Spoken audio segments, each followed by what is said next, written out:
देखो बेटा, condition warranty का मतलब क्या है? जब कोई सामान खरीदता है हमें वारंटी मिलती है ना। वो जो सामान खरीदा वो वारंटी मिलना, उसी के ऊपर बेस्ड होगा सारा ये कंडीशन और वारंटी। तो ध्यान से देखेंगे। कहता है कंडीशन का मतलब क्या है? बेटा कंडीशन का मतलब कोई समझा सकता है नॉर्मली? बता सकते हो? शर्त। बोल बेटा।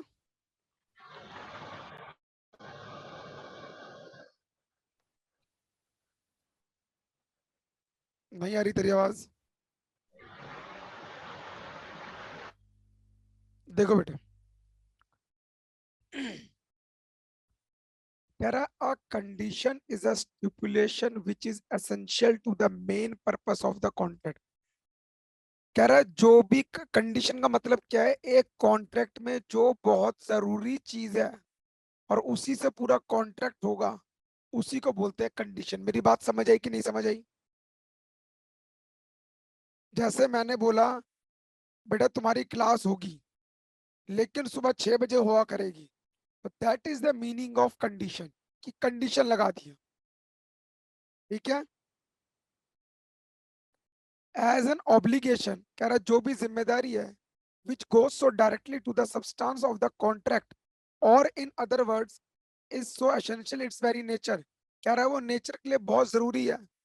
अगर कोई बंदा उस काम को करने से मना कर देता है या नहीं कर पाता, उसको क्या बोलेंगे? Failure to perform the contract at all. मतलब कि अगर जो भी कंडीशन दी गई है अगर वो वही काम नहीं कर पाएगा, तो इसका मतलब उसने अपने कंडीशन को पूरा नहीं किया, वो अपनी कंडीशन को पूरा नहीं कर पाया। बेटा 1 सेकंड होल्ड करेंगे।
बच्चों 1 सेकंड होल्ड करेंगे।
हाँ बच्चों देखो, तो हमने क्या बोला कि जो भी मेन पर्पस होता है, अगर वो पर्पस पूरा नहीं हो पाया तो इसका मतलब वो कंडीशन कहलाएगा। तो यहाँ पर ये बोला है कि कोई बंदा जो भी ऑब्लिगेशन दी गई है और जो कॉन्ट्रैक्ट के प्रति नेचुरल है कि हाँ भाई यही बंद काम करना पड़ेगा, लेकिन अगर वो बंदा वो भी काम नहीं कर पाया तो इसका मतलब क्या हो जाएगा, वो कॉन्ट्रैक्ट को आगे परफॉर्म नहीं कर सकता। तो अगर ऐसा कुछ ब्रीच होता है कंडीशन के अंदर, अगर कोई बंदा कंडीशन को तोड़ता है, तो जो भी एग्रीड पार्टी होगी जिसको चोट लगी है, तो वो क्या मानेगा, कॉन्ट्रैक्ट को रेपुडिएट कर देगा, मतलब कि खत्म कर देगा, कैंसिल कर देगा। क्लियर बेटा सबको? एग्जाम्पल देखो, कह रहा है एक चार्टर पार्टी है, चार्टर पार्टी का मतलब जो शिप हायर करके चलाती है गुड्स को लेके जाने के लिए, कह रहा है वो राजी होगी 420 टन का माल लेने के लिए। कहाँ से? एम्स्टरडम से। Should be proceed direct to Newport to the load a cargo. तो वहां से वो नए पोर्ट पे चलेगी कार्गो को लोड करने के। In fact eight the time of contract ship was not in the port of Amsterdam. लेकिन यहाँ पर देखो मेन कंडीशन क्या बोली गई कि जो शिप है वो कहाँ पर है, एम्स्टरडम के पोर्ट पर है। लेकिन जब ये काम करने लगे तो पता क्या चला, शिप जो था वो एम्स्टरडम के पोर्ट पर था ही नहीं। तो जब शिप वहां पहुंची तो charter refuse to load, charter ने रिफ्यूज कर दिया लोड करने से। क्यों कर दिया? क्योंकि उसने बोला था कि अभी जो है वो एम्स्टर्डम के पोर्ट पर है। तो इसका मतलब कंडीशन क्या थी, एम्स्टर्डम के पोर्ट पर रहना। तो यहाँ पर क्या हो गया, ब्रीच हो गया, तो इसका मतलब कॉन्ट्रैक्ट रेपुडिएट हो गया। अच्छा बेटा बात समझ आई कि नहीं समझ आई? Yes sir. बहुत इजी सा पॉइंट है और इसके अंदर क्वेश्चन आना ही आना कंफर्म है। नेक्स्ट, वारंटी क्या होती है? कह रहा वारंटी भी एक शर्त है जहां पर collateral to the main purpose of the contract, मतलब कि जो मेन कॉन्ट्रैक्ट है उसके साइड बाय साइड अगर कोई चीज जरूरी हो तो वो वारंटी कहलाती है। साइड बाय साइड जरूरी है तो वारंटी कहलाती है। इसका मतलब मैंने बोला यार मुझे गाड़ी खरीदनी है, थोड़ा देख लियो माइलेज अच्छी दे तो मजा आ जाएगा। तो मतलब मेन पर्पस क्या है मेरा, गाड़ी की माइलेज।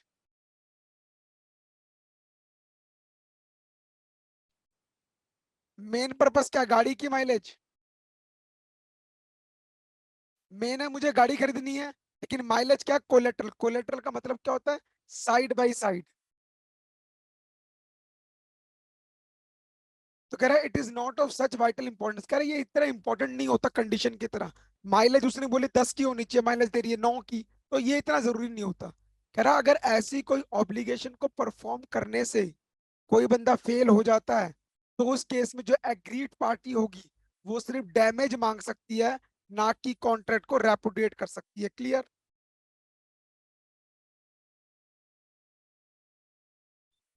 क्लियर बेटा?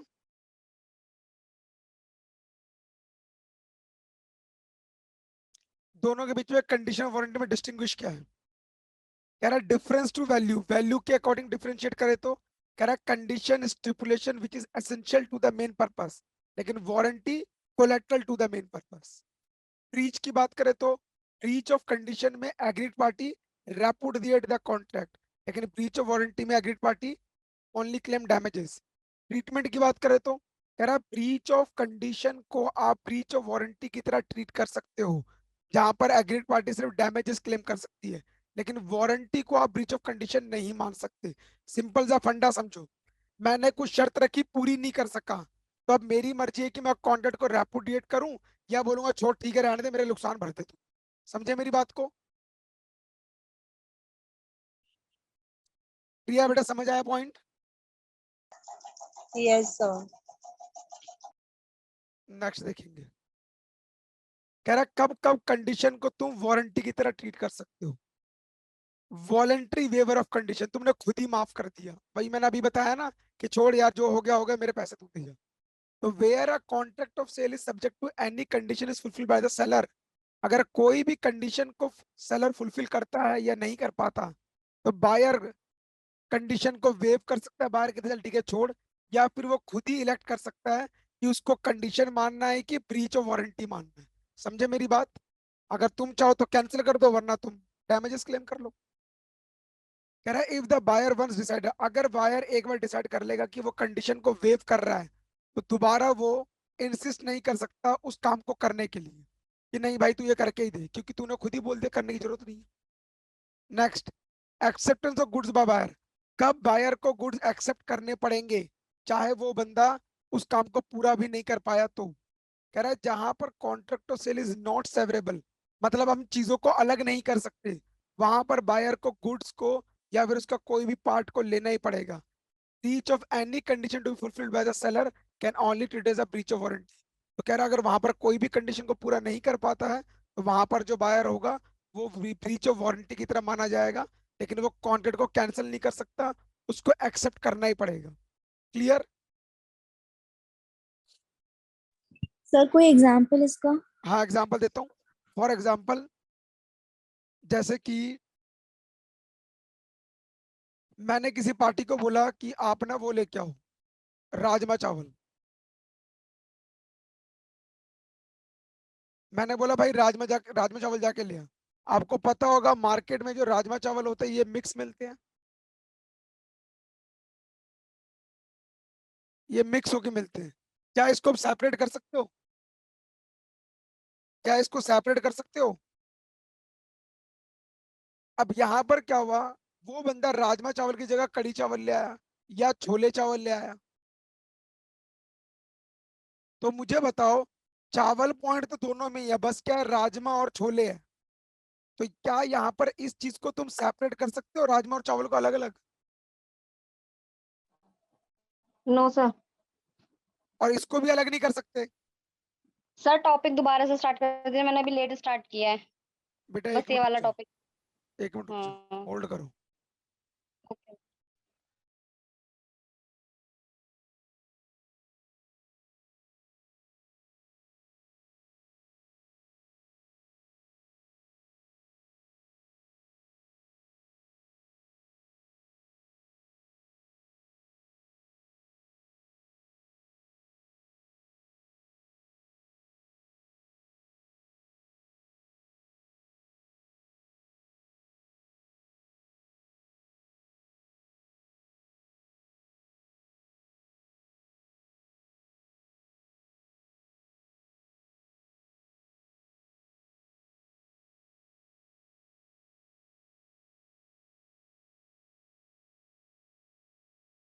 हाँ बेटा मेरी आवाज आ रही है?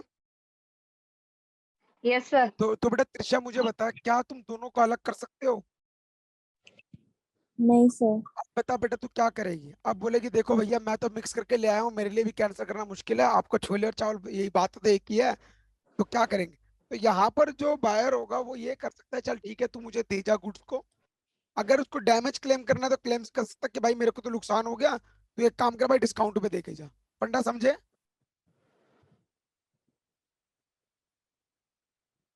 Yes sir. तो मतलब दोनों चीजें इकट्ठी आएगी, मतलब कोई भी कह रहा कोई भी अगर ऐसा कॉन्ट्रैक्ट बनाया है जो सेपरेबल नहीं है तो उस कंडीशन में क्या करना पड़ेगा आपको, you have to accept the goods. Express and implied conditions and warranties. Express condition warranty क्या है, इम्प्लाइड कंडीशन वारंटी क्या है? पहला पढ़ रहे हैं हम। कह रहा है एक contract of sale of goods में कंडीशन ऑफ वारंटी एक्सप्रेस भी हो सकती है, इम्प्लाइड भी हो सकती है। कह रहा है express conditions and warranties are those which are expressly provided in the contract. कह रहा है एक्सप्रेस कंडीशन ऑफ वारंटी जो क्या है वो एक्सप्रेसली कॉन्ट्रैक्ट में लिखी होती है, मतलब बोलकर लिखी, या तो लिख कर या तो बोलकर वो बता देती है। लेकिन इम्प्लाइड कंडीशन ऑफ वारंटी में ये बातें ऑलरेडी इम्प्लाई होती है, तुम्हें बताने की जरूरत नहीं होती। अब मैं किसी से कार खरीदने जाऊंगा, टायर देगा कि नहीं देगा? देगा। तो बोलने की जरूरत है क्या? वो तो देगा ही देगा। तो हम्म। कह रहा फर्दर प्रोवाइड्स एक्सप्रेस वारंटी और condition does not negative and implied warranty और कंडीशन अनलेस एक्सप्रेस वारंटी और condition is inconsistent with the implied warranty और कंडीशन। कह रहा एक्सप्रेस वारंटी और कंडीशन है ना, तुम ये नहीं बोल सकते कि इम्प्लाइड सही है और एक्सप्रेस बुरा है या एक्सप्रेस सही है इम्प्लाइड बुरा है। कह रहा है जब तक दोनों एक दूसरे के साथ इनकंसिस्टेंट नहीं होंगे तब तक तुम दूसरे को गलत नहीं बोल सकते। मतलब एक्सप्रेस बोलकर काम करवाना, इम्प्लाइड ऑलरेडी काम करना, तो उस कंडीशन में ये हो सकता है।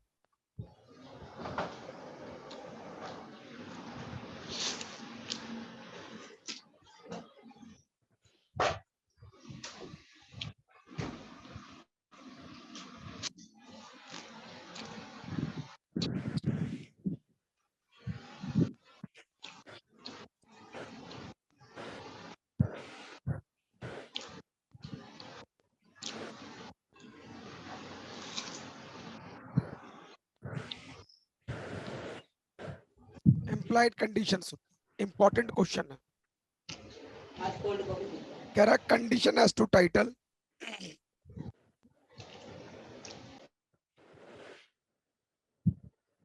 Condition as to title. पहला क्या, टाइटल के ऊपर कंडीशन लगाना. टाइटल का मतलब ownership.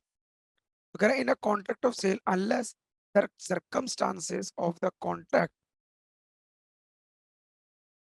circumstances of the contract are such as to show a different intention, there is an implied condition on the part of seller that in the case of sale he has right to sell the goods.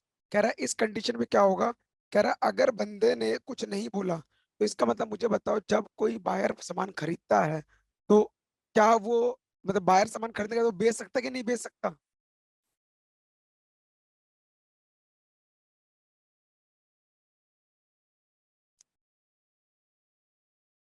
बेच सकता है.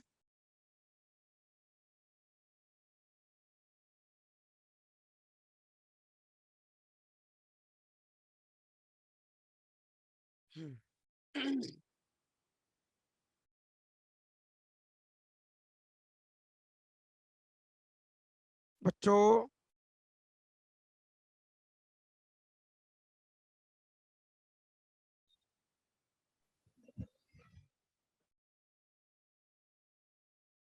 बेटा देखो, आप लोग reply नहीं करोगे तो फिर मैं ऐसे कैसे पढ़ाऊंगा.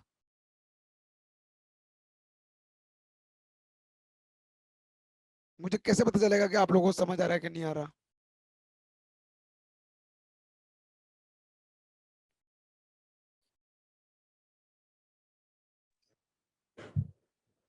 सर अगर उसके पास ओनरशिप होगी तो वो बेच सकता है.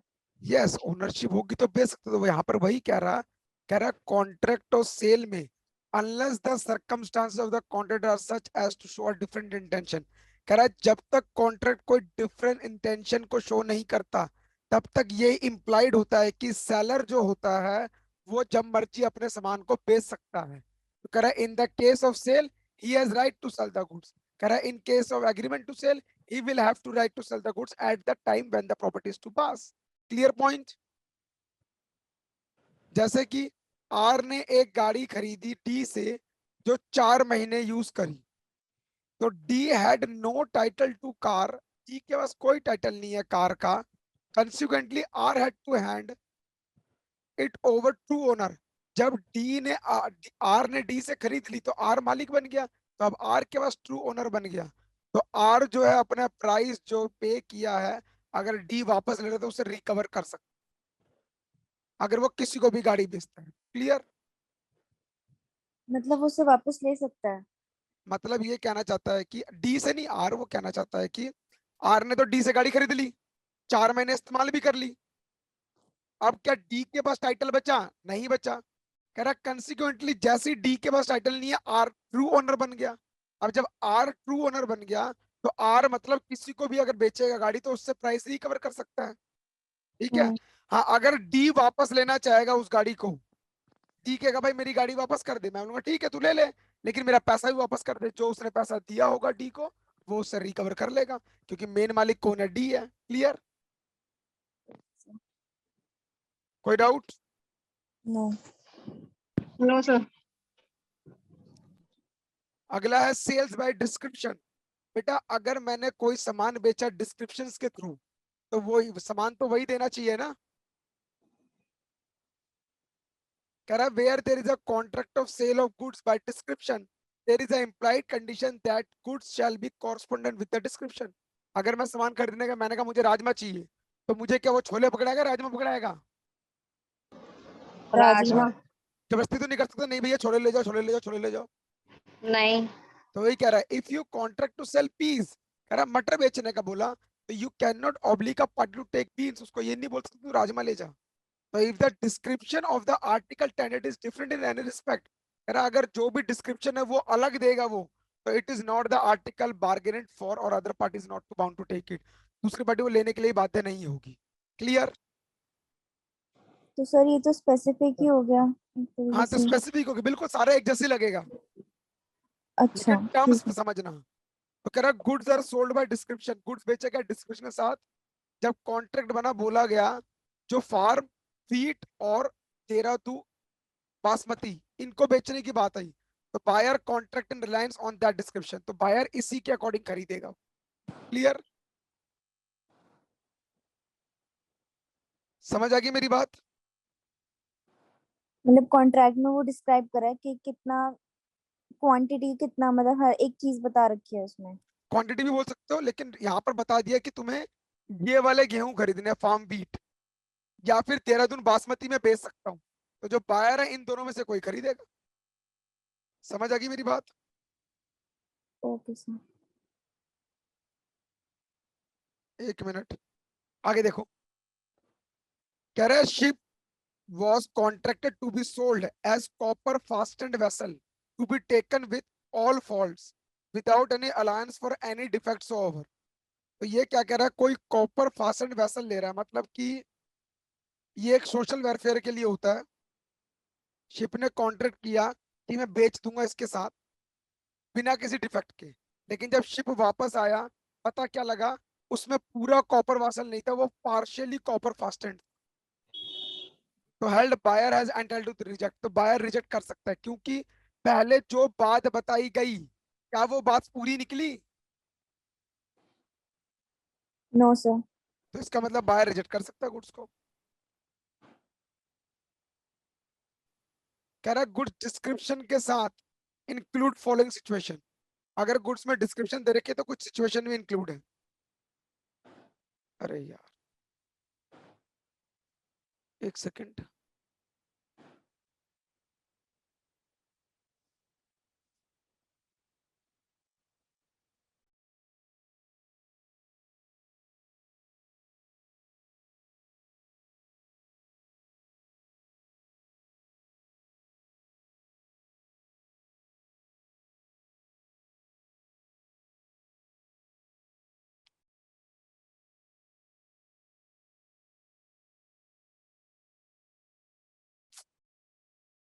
बेटा होल्ड करना।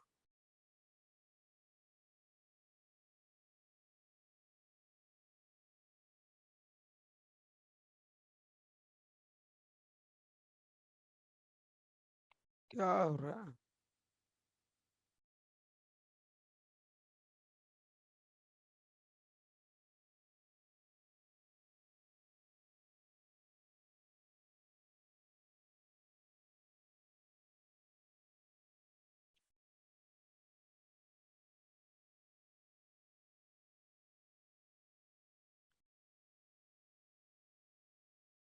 देखो बेटा,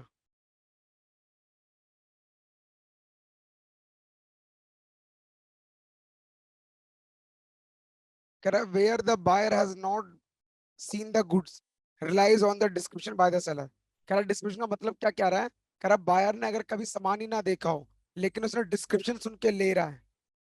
पहला डिस्क्रिप्शन तो ये हो गया। दूसरा, जब बायर ने सामान देखा, लेकिन उसको पता ही नहीं चल रहा है कि उसने क्या चीज देखी या फिर क्या है, लेकिन फिर भी वो डिस्क्रिप्शन के अकॉर्डिंग उसको चेक कर रहा है। तीसरा, गुड्स की पैकिंग देख के उस सामान का डिस्क्रिप्शन लगा रहा है। तो ये तीन डिस्क्रिप्शन का केस यहाँ पर ये कहते हैं। जैसे कि एग्जांपल, डब्ल्यू ने एक रिपिंग मशीन खरीदी जो उसने कभी देखी नहीं थी, जैसे कि हम ऑनलाइन शॉपिंग करते हैं, लेकिन उसको पता है कि ये 50 से 60 एकड़ जमीन को काट देगी या जो भी है। तो we found the machine extremely old, पता लगा कि वो मशीन बहुत पुरानी है। तो जो डब्ल्यू है वो मशीन को रिटर्न कर सकता है, क्योंकि जो डिस्क्रिप्शन था वो मिला नहीं। जैसे कि कोई सामान हम ऑनलाइन मंगवाते हैं, हमें लगता है कि जो डिस्क्रिप्शन लिखा है वैसा नहीं है, तो वापस कर देते हैं ना। Yes sir. तो ये वही बात कह रहा है। कह रहा है एक ऑक्शन सेल हुआ जहां पर नैपकिन और टेबल क्लॉथ बिक रहे थे, तो डिस्क्राइब करा गया कि ये सेवेंथ सेंचुरी का है, लेकिन बायर ने जब इसको खरीदा, पता क्या लगा, वो 18 अन्नू सेंचुरी का है। दीदी। तो उस केस में भी क्या हो जाएगा, वो रिजेक्ट कर अन्नू सकते हैं। दीदी। तो उस केस में भी क्या होगा, रिजेक्ट कर सकते हैं। क्लियर? तीसरा, एम ने सोल्ड किया एल को ऑस्ट्रेलियन फ्रूट जो पैक्ड थे 30 टिन्स, लेकिन जब एम ने उस पोर्शन को लिया 24 टिन्स को मिले, और L could reject all the tins, क्योंकि उसको क्या चाहिए था कि उस डब्बे में 30 टिन होने चाहिए एक पैकेट में, लेकिन कितना निकले, 24 टिन निकले। तो मतलब जो डिस्क्रिप्शन पैकिंग में थी वैसा भी नहीं निकला, तो भी मैं रिटर्न कर दूंगा गुड्स को। अगर वो अब मेरी मर्जी, मैं उसको रखना चाहूँ रख सकता हूँ, वरना रिजेक्ट कर दूंगा गुड्स को। क्लियर? समझ आ गई मेरी बात? Yes sir. Yes sir. कह रहा डिस्क्रिप्शन के साथ साथ सैंपल भी चेक करेंगे, सैंपल भी देखेंगे। कह रहा if the sale is by sample as well as description, it is not sufficient that bulk of the goods correspondent with the sample if the goods do not also correspond with the description। मतलब कि हमने कोई goods लिया जिसमें sample भी दिखाया और description भी बताया, लेकिन कह रहा है सिर्फ गुड्स का आना जरूरी नहीं होता। कह रहा है सैंपल और डिस्क्रिप्शन दोनों सेम होने चाहिए, अगर सेम नहीं होंगे तो गुड्स रिजेक्ट में चला जाएगा। कह रहा है this means goods must be correspondent both sample and description. Clear? तुमने बोला भैया ये अचार खाओ बड़ा टेस्टी है, बड़े बड़े इसमें पीस है, तुम खा के देखो बड़ा मजा आएगा, लेकिन अचार के पीस छोटे निकले लेकिन टेस्टी था, तो क्या सैंपल और डिस्क्रिप्शन सेम थी? नहीं, बट फिर भी ठीक था। वही ना, अब तुम पे डिपेंड है ना, तुम एक्सेप्ट करते हो ठीक है, हाँ लेकिन चीज तो गलत आई ना। फॉर एग्जाम्पल हाँ, ऑनलाइन शॉपिंग करी, दिखा रहा लाल रंग, घर पहुंच गया मैरून कलर, तो हम वो तो तो वापस बिल्कुल ही कर गलत देंगे। हो गया। नहीं हाँ, गलत नहीं होगा, तुमने देखा चल मैरून भी अच्छा लग रहा, रख लो। ये भी हो बात सकता ही, है। हाँ ये तो अपने अपने पे डिपेंड करेगा। एग्जाम्पल देखो, N agree to sell G some oil, लिखा हुआ था उसमें foreign refined rape oil.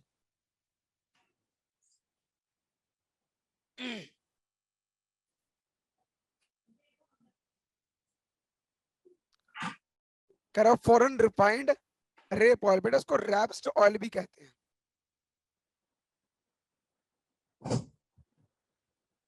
रैप्स्ड oil भी कहते हैं।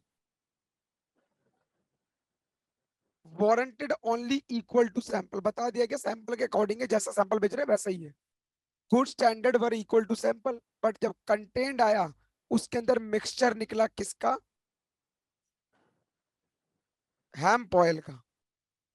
उसमें मिक्सचर क्या निकला? हैम्प ऑयल का। तो बताओ, अब ये जो हैम्प ऑयल का मिक्सचर निकला, तो क्या हैम्प मेरे ख्याल से नीम के पत्ते को कहते हैं, पता नहीं किसको कहते हैं, ऐसी कुछ है। हैम्प ऑयल का मिक्सचर निकला इसके अंदर, तो बताओ जी क्या सामान को रखेगा? नहीं, वापस कर दिया। कड़ी के पत्ते को कहते हैं शायद हैम्प ऑयल, पता नहीं कुछ होगा, देख लेना क्या है।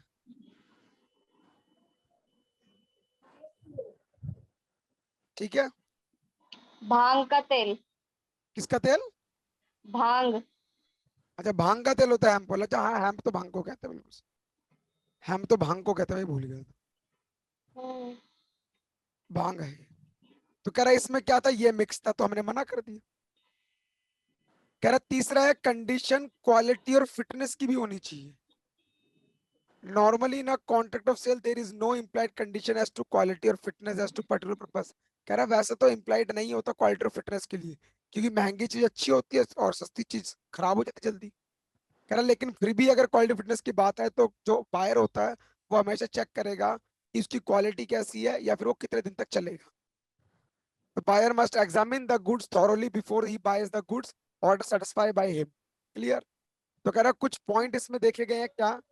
Where the buyer expressly or implication makes known to the seller for particular purpose for which he needs the goods on depend upon the skill and judgment of the seller whose business to supply the goods of that description। देखो छोटी सी बात, कहता है वैसे तो quality और fitness तुम्हें बताना पड़ेगा, लेकिन फिर भी मैंने बायर को बताया, मैंने कहा देख बायर भैया मुझे ना ये सामान चाहिए फलाना काम के लिए, तो जो सेलर है का वो उसी चीज का बिजनेस है, तो वो मुझे जब वो उसी टाइप का गुड्स देगा तो ही एक्सेप्ट करूंगा, वरना मैं रिजेक्ट कर दूं। कह रहा है if the buyer purchasing an article of particular use suffering from abnormality it is not made known to the seller at the time of sale, implied condition of fitness does not apply. मान लो मेरे को किसी चीज से allergy है, लेकिन मैंने वो बायर को बताया, मैंने वो सेलर को बताई नहीं, और सेलर ने मुझे वही चीज दे दी, तो बताओ सेलर की गलती? नहीं। तो इसलिए इम्प्लाइड कंडीशन इसमें अप्लाई नहीं होता। क्लियर? Yes sir. जी ने परचेस किया एक ट्वीट कोट जिसके अंदर कोई had dermatitis inflammation of skin, मतलब उसको कोई बीमारी बीमारी थी, तो due to R unusually sensitive skin seller will not liable, cloth will fit और एनीवन नॉर्मल स्किन। कहता भैया ये जो कोट सबको फिट आता है, लेकिन शायद उसको जो परचेजर था उसको कोई बीमारी थी, स्किन जलती थी, तो कहता है इसके लिए हम जिम्मेदार नहीं है, क्योंकि ये तो आपकी प्रॉब्लम, हमारी थोड़ी ना, पहले बताते कि इससे आपको तकलीफ है। क्लियर? हम्म। तीसरा क्या कहता, कह रहा if the buyer purchase an article under other trade name, कोई दूसरा पेटेंट या ट्रेड नेम का लेता है, जैसे मार्केट में जाते हो ना, दवाइयां खरीद लेते किसी और चीज की, जैसे हमने बोला भाई इस कंपनी की चाहिए, वो कहते मैडम सेम चीज तो मिल जाएगी लेकिन इस कंपनी की नहीं है, तो अगर मुझे उससे नुकसान होता है तो मैं उस पर क्लेम कर सकता हूँ। तो यहाँ पर भी वही बोला गया, छोटा सा एग्जांपल समझना। पी ने एम को बोला मुझे कार चाहिए, लेकिन उसको ऐसी गाड़ी चाहिए जो कंफर्टेबल कार हो, टूरिंग पर्पस के लिए, मुझे टूर ट्रेवल के इस्तेमाल करनी है। एम ने रिकमेंड करी भाई एक काम कर बुगाटी ले ले, and B thereupon bought one. अब बुगाटी से क्या टूर ट्रेवल कर सकते हो?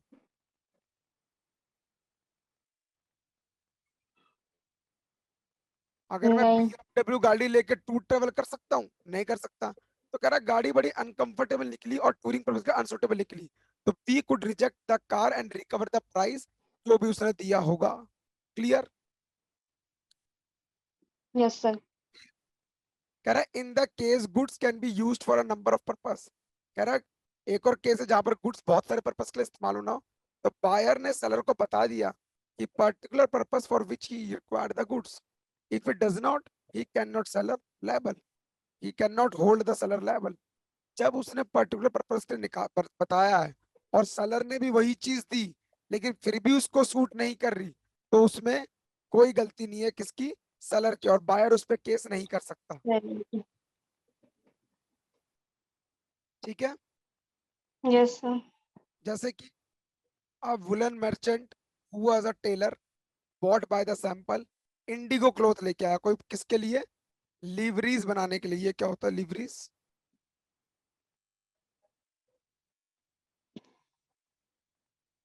कहाँ लिखा है लिब्रीज पुराने बायर्स? पुराने जो है ना एग्जांपल्स, तो उसके लिए ये सब हो जाती है हम्म। चीजें। ये कोट वोट होता है क्या कोई? अच्छा, मतलब ये वो है एक। एक यूनिफॉर्म है टाइप ऑफ। लिवरीज एक यूनिफॉर्म है जो कंपनी में लोग पहनते हैं, गार्ड वार्ड जो पहनते हैं, पुराने देखे नहीं है जो मोटे मोटे गार्ड पहन यूनिफॉर्म। के रखते हैं, हम्म। वही है ये। तो this fact was not brought to notice to the seller, कह रहा सेलर ने इसको नोटिस नहीं किया। The seller was not liable when on account of latent defect in the cloth was unfit for making liveries. लेकिन वो जो cloth लेके आया था, अच्छा मतलब किसी बंदे ने इंडिगो क्लॉथ दिया कि भी मेरे लिए ऐसा बना दियो, लेकिन उस कंडीशन में क्या हुआ, वो इंडिगो क्लॉथ उसके लिए फिट नहीं था, मतलब कि वो सूटेबल नहीं था, तो उस कंडीशन में भी जो बायर है उस पर क्लेम नहीं कर सकता। Clear? Yes sir. Correct condition as to merchantability क्या होगा? मर्चेंटेबिलिटी का मतलब क्या होता है? जो बिजनेस के लिए कैसा होगा। कह रहा है where goods are bought by description from a seller who deals in that goods of description, मतलब जो बंदा जिस काम करता है मैंने उसको बोल के वही चीज का सामान लिया, तो there is employed condition that goods are merchantable quality, इसका मतलब वो गुड्स अच्छा ही होगा, क्योंकि मैंने बंदे से उसी बंदे से खरीदा जो इस बंदे का काम करता है। तो this means hmm. Good should be such as commercially be saleable under description known in the market the full size. जैसे कि एक मैन्युफैक्चरर ने सप्लाई किया मुझे 600 horn under a contract, the horn were found be dented, scratch and otherwise और faulty manufacture, सब कुछ fault vault निकला उसके अंदर, तो बताओ कौन जिम्मेदार? अगर फॉल्ट निकलता है उसके बाद भी कौन जिम्मेदार? त्रिशा किसकी रिस्पॉन्सिबिलिटी? बेचने वाला सेलर। सेलर की रिस्पॉन्सिबिलिटी, क्योंकि जब, सेलर की अब रिस्पॉन्सिबिलिटी। बात ये है कि तुम गए एक बहुत फेमस छोले भटूरे वाला है उससे छोले भटूरे लेने के लिए, लेकिन बिल्कुल ही घटिया बेचे हैं, तो हमने कहा भाई तेरे दिक्कत है, तू पैसा वापस कर, बेकार था तेरा टेस्ट। समझ गए बात को? हम्म। Condition implied by custom, custom का मतलब क्या होता है? तुम अपने अकॉर्डिंग जोड़ना। तो कह रहा है an implied condition quality fitness के साथ साथ पर्टिकुलर पर्पस भी देखता है ट्रेड के लिए। आप पी ने नहा लो। पी ने ask for a hot water बोतल, मैंने तो बुलाया है पी ने क्या बोला? हॉट वाटर बोतल मांगी एल से, जो रिटेल केमिस्ट था। हॉट वाटर बोतल समझते हो ना? ही वॉज सप्लाइड वन, जो कुछ देर के बाद फट गई और पी की बीवी इंजर्ड हो गई। तो एल लाइबल होगा उसके पैसे वापस करने के लिए, क्योंकि जिस पर्पस के लिए वो मांगा वो था ही नहीं। क्लियर? Clear Yes. बच्चों? Yes, sir. नेक्स्ट है सेल बाय सैंपल। तो मतलब सैंपल के थ्रू बेचना। हाँ, contract of sale is a sale by sample, जहां पर कॉन्ट्रैक्ट में एक्सप्रेस और इम्प्लाइड हो। In case contract sale by sample, कुछ इम्प्लाइड कंडीशन होती है। अगर सैंपल दिखाओगे तो क्या माना जाएगा कि भैया इसकी क्वालिटी अच्छी होगी, और बायर जिस काम के लिए खरीद रहा है उस काम के लिए भी होगा, और ये कोई भी इसमें कोई भी डिफेक्ट नहीं होगा। क्लियर? yes, sir. अगर है condition as to wholesomeness. Wholesomeness का मतलब क्या होता है? जैसे कि हर काम के लिए योग्य, खाने पीने के लिए योग्य, हर चीज के लिए योग्य। कह रहा है in case eatables and provision, मतलब इसको कहते हैं गुड गुड। कह रहा है अगर कोई ईटेबल या फिर प्रोविजन देखते हैं, तो जैसे कि इसका छोटा सा एग्जांपल समझो। एफ ने दूध खरीदा ए से, और दूध पीने के, अच्छा दूध में क्या था, टाइफाइड फीवर के जर्म्स थे। एफ की बीवी ने वो दूध पी लिया और इन्फेक्शन हो गया और वो मर गई। तो एफ जो है वो डैमेजेस क्लेम कर सकता है किससे?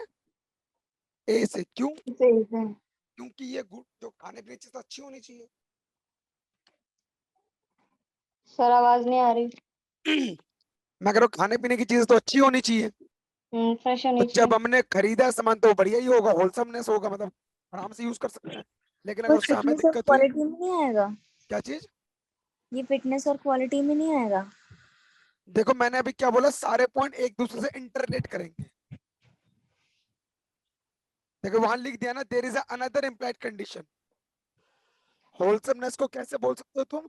जो चीज हमने खरीदी वो अच्छी होगी। यहाँ बोलने की भी जरूरत नहीं है।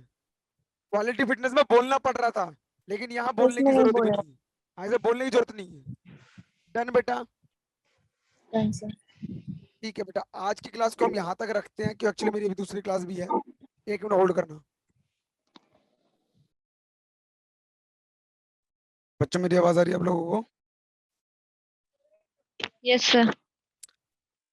बेटा सुबह हमने यहाँ तक पढ़ लिया था, लास्ट क्लास में कहाँ गया, ये कंडीशन ऑफ होलसमनेस तक पढ़ लिया था। इसके बाद स्टार्ट कर रहे हैं इम्प्लाइड वारंटीज। इम्प्लाइड वारंटी क्या होती है? कह रहा है वारंटी ऑफ क्वाइट पोजेशन, मतलब जहां पर तुम्हें चुपचाप उस चीज का एंजॉय कर सकते हो, that is a warranty of quiet possession. कह रहा है in a contract of sale, unless there is a contrary intention, there is a implied warranty that the buyer shall have and enjoy the quiet possession of the goods।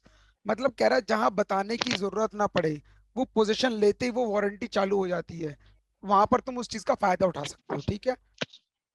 कह रहा yes if the sir. Buyer is any way disturbed in the enjoyment of the goods, कह रहा अगर उस goods को वो properly इस्तेमाल नहीं कर पा रहा, सेलर कोई डिफेक्टिव टाइटल है उसको बेचने का, सेलर वो बेच ही नहीं सकता था, तो उस कंडीशन में जो बायर होगा वो सेलर पे अपना क्लेम जो है, डैमेजेस का क्लेम कर सकता है। क्लियर?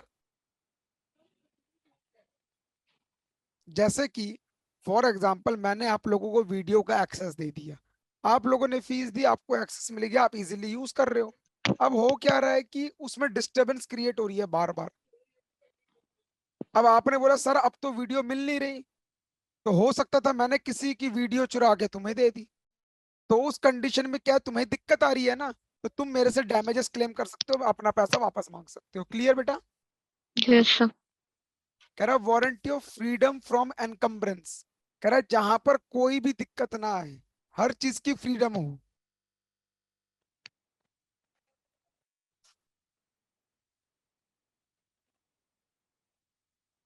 जहां पर किसी भी चीज की कोई लाइबिलिटी ना हो, कुछ ना हो, इजीली काम हो सके। कह रहा है in addition to the previous warranty, इसके साथ साथ इसको भी देखो। कह रहा buyer is entitle to further warranty, buyer एक और वारंटी मिलती है गुड्स के लिए, are not subject to any charge. कह रहा उसके लिए अलग से कोई चार्ज नहीं होता, लेकिन वो थर्ड पार्टी के फेवर में होता है।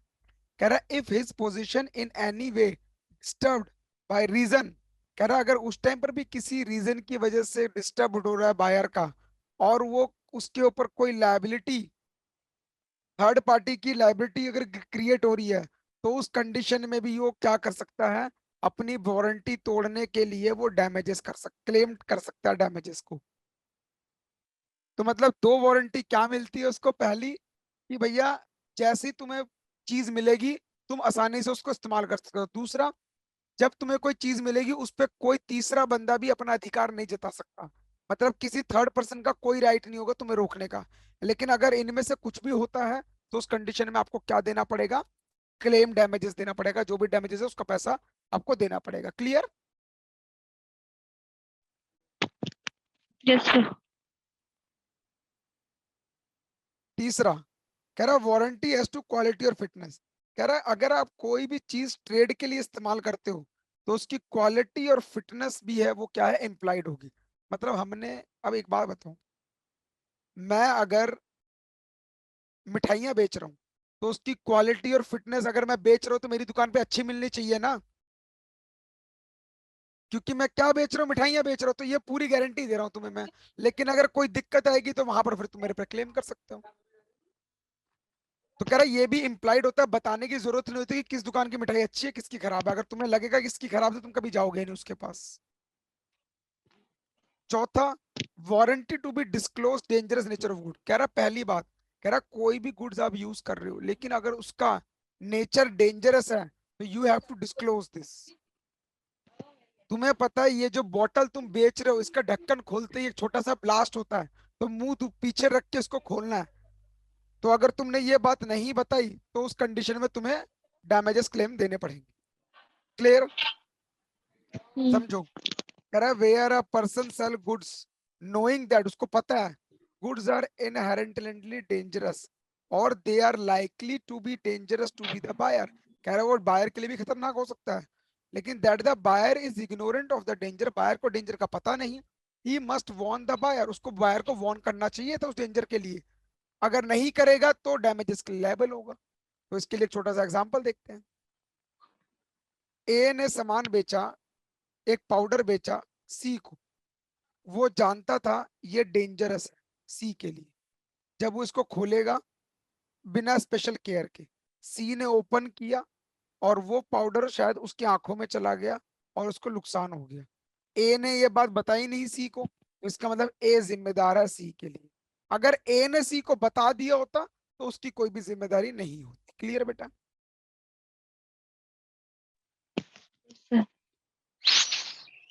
कैविएट एम्प्टर, कैविएट एम्प्टर का मतलब होता है लेट द बायर बिवेयर। वो क्या कह रहा है, जो बायर है वो बिवेयर होना चाहिए, मतलब सवारी अपने सामान की खुद जिम्मेदार है। मतलब जब कोई बायर कोई सामान खरीदने जाएगा उसको खुद ही देख परख के वो सामान लेके आना पड़ेगा। तो कह रहा this means let the buyer beware in a contract of sale of goods the seller is under no duty to reveal unflattering truth about the goods sold. कह रहा सेलर की ये जिम्मेदारी नहीं होती वो गुड्स के बारे में सब कुछ सच बताए। मतलब जब कोई बायर कोई सामान खरीदता है तो वो अच्छी तरह से जांच करके सामान खरीदे। लेकिन अगर गुड्स में कोई भी डिफेक्टिव निकलता है या वो उस काम के लिए सूट नहीं करता तो भैया वो उसकी स्किल और जजमेंट के ऊपर डिपेंड करता है कि भैया तुम्हारे सिलेक्शन ही गलत है, तो वो किसी तीसरे बंदे को क्लेम नहीं कर सकता। सारी हेडेक तो सेलर की है ना, उसको बताना चाहिए। नहीं नहीं, मेरी बात नहीं समझ रहे हो। तुम दुकान पे गए, तुमने देखा 150 की सेल, तुम टी शर्ट उठा के घर लिया तो सेलर क्या बोलेगा उसमें? हाँ वो तो फिर अपनी चॉइस हो गई। तो ये वही तो पॉइंट कह रहा है। तुम अगर पूछो कि हाँ जी भैया ये मेरे को आ जाएगी, वो कहता हाँ जी मैडम आपको आ जाएगी, तब सेलर ने तुम्हें धोखा दिया। ठीक है। लेकिन सेलर से तुमने कुछ पूछा नहीं तो वो भी क्यों मुंह फाड़ के बोलने जाएगा कि फटा हुआ है ये है वो है। वो तुम खुद देखो फटा हुआ है कि सिला हुआ है या फिर क्या साइज आएगा, तुम्हें नहीं आएगा। क्लियर? समझ आ गई मेरी बात? एग्जाम्पल, एच ने 32 पिग मार्केट में ऑक्शन के थ्रू बेचने से 32 सुअर बेचने निकला है वो। The pig were sold to W, W को सेल्ड करे, लेकिन सारे जो पिग थे उसके बारे में जो बातें हो रही with all faults and description, H जानता था पिग जो है वो स्वाइन फीवर से सफर कर रहा है, लेकिन उसने ये बात डिस्क्लोज नहीं करी डब्ल्यू को। तो there was no implied warranty by H, the sale was good, उसने बढ़िया तरीके से बेचा, तो एच जो है वो लाइबल नहीं होगा, क्योंकि लेट द बायर बीवेयर, जब उसने सुअर खरीदे तो उसको सारी जांच पड़ताल करनी चाहिए थी, क्या गलती है क्या नहीं है। उसने कहा ठीक है मुझे बेचे देते मैं खरीद लूं। क्लियर? Yes sir. कह रहा लेट द बायर बिवेयर के भी एक्सेप्शन है। कह रहा जैसे तूने बोला कि सर सेलर की गलती है ना, मेरी गलती थोड़ी ना है। कह रहा उसके भी एक्सेप्शन है, देखो कहाँ कहाँ सेलर की गलती होगी। कह रहा doctrine of कैवेट emptor has certain important exception. पहला, फिटनेस फॉर बायर पर्पस, क्या बायर के पर्पस के लिए फिट है? अगर बायर के पर्पस के लिए फिट नहीं है तो सेलर जिम्मेदार है। मतलब मैंने पूछा कि भैया ये चीज मेरे काम आएगी, उसने बोला हाँ जी मैडम ले जाओ बढ़िया तरीके से काम आएगी, लेकिन काम नहीं आई तो दिक्कत उसकी है। कह रहा वेयर द बायर एक्सप्रेसली और implication makes known to the seller, उसने सेलर को बता दिया कि भैया मैं ये सामान किसी पर्टिकुलर पर्पस के लिए लेके जा रही हूँ, तो वहां पर सेलर की जो स्किल और जजमेंट डिपेंड करेगी मेरे सामान के लिए। अगर वहां पर कोई दिक्कत आएगी तो कौन जिम्मेदार? सेलर जिम्मेदार। क्लियर? डन बेटा? Yes sir done. कह रहा सेल अंडर अ पेटेंट और ट्रेड नेम, कह रहा अगर तुमने कोई पेटेंट और ट्रेड नेम के लिए बेचा, मतलब तुम एक ब्रांडेड चीज लेके आ रहे हो और वो ब्रांडेड चीज ही तुम्हारे फिट नहीं हुई, तो किसकी गलती? सेलर की गलती, क्योंकि ब्रांड चीज तो होनी चाहिए उसके हिसाब से। कह रहा लेकिन अगर वो रीजनेबली तुम्हें फिट नहीं आती तो उस केस में क्लेम कर सकते हैं सेलर के ऊपर। क्लियर? ब्रांड चीज में सिर्फ हाँ, क्योंकि ब्रांड लेने का मतलब क्या, वो परफेक्ट होनी चाहिए, नहीं होगी तो दिक्कत साइज सेलर। वाइज सब ठीक है। सब कुछ यस। मर्चेंटेबल क्वालिटी मतलब वो बिकने योग्य के लिए परफेक्ट है, मतलब अगर मैं कहीं उसको मार्केट में सेल भी करता हूँ, सब कुछ जांच पड़ताल करके ही बायर उसको खरीदता है, वैसा तो देखा जाए। कह रहा है जहां पर गुड्स डिस्क्रिप्शन के साथ बोला गया, सेलर ने बोला भाई ये देख लो ये ले लो बढ़िया चीज है मजेदार चीज है इसको खाओगे मजा आ जाएगा, तो हमने जाके फट से खरीद लिया। तो बताओ अगर तब कोई गलती निकली तो कौन जिम्मेदार? हम बायर। बायर क्यों, सेलर जिम्मेदार ना, मेरी बात सेलर समझो। होगा। सेलर, सेल लगी हुई है 100 का माल 50 में, 100 का माल 50 में, एक टी शर्ट तो 50 दो टी सेलर शर्ट, की गलती, सेलर तो की सेलर की गलती होगी, सेलर तो बोल रहा है, डिस्क्रिप्शन सही नहीं किया। डिस्क्रिप्शन डिपेंड गलत दे करता रहा है किसके वर्डिंग्स हैं। है। यस, अगर सेलर बोल रहा है तो ठीक है, अगर सेलर के बोले बिना बायर ने ले लिया तो उसकी बायर की गलती है। बिल्कुल बिल्कुल, बस समझ आ गई तुम्हें बात यहाँ पर क्या। यूसेज ऑफ ट्रेड, क्या वो चीज मेरे ट्रेड के लिए यूसेज होगी? अगर यूजफुल होगी, सेलर ने बोला हाँ भाई ले जाओ ये इसी काम के लिए, तो ठीक है, वरना गलत है। कंसेंट बाय फ्रॉड, जहां पर फ्रॉड करने की कोशिश करता है वहां पर भी सेलर जिम्मेदार है। कह रहा है जहां पर फ्रॉड होगा वहां पर डॉक्ट्राइन ऑफ कैवेट एम्प्टर अप्लाई नहीं होगा। क्लियर बेटा पॉइंट? डन बच्चों? Yes sir. Yes sir. तो बेटा यहाँ पर ये चैप्टर खत्म होता है तुम्हारा, कौन सा वाला? कंडीशन एंड वारंटी का। क्लियर बेटा? सर डिलीवरी ऑफ सेल आएगा, डिलीवरी ऑफ गुड्स। अभी आएंगे, ये खत्म हो गया चैप्टर, अब अगला होगा। यहाँ तक डन? हम्म। ठीक है।